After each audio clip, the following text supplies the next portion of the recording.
des Chinoises qui défilent au même titre que des Béninoises, en commençant par les tenues de Nancy Villegla avec sa marque NVH, Johannes Awangassi avec Johannesburg Création, Oslo Olive Nassi avec sa collection OK Fashion.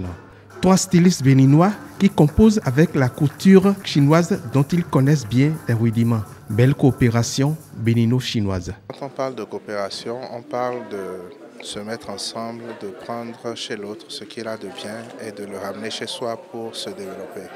Et donc en ce sens, le Bénin entend profiter de la richesse culturelle chinoise pour pouvoir s'en inspirer, s'en enrichir, pour pouvoir avancer.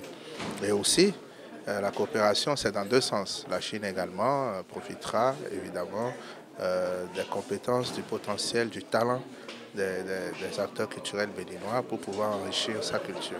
Mais comment en arrive-t-on à faire défiler des mannequins chinois? Ça a été très facile de travailler avec parce que comme vous voyez, des professionnels, ça va très vite. La plupart des professionnels comprennent anglais. La langue vaincue, on est convaincu d'un bon programme culturel sino-béninois. La culture est le seul secteur dans lequel il n'y a pas de pays plus fort que l'autre.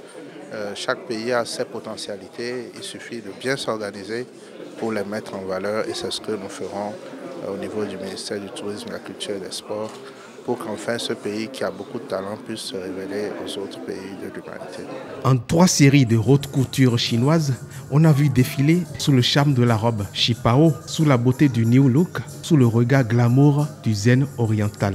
Et pour cette haute couture chinoise, les spectateurs emballés peuvent alors se dire tous ensemble, allons-y. En chinois, Wame Zoba.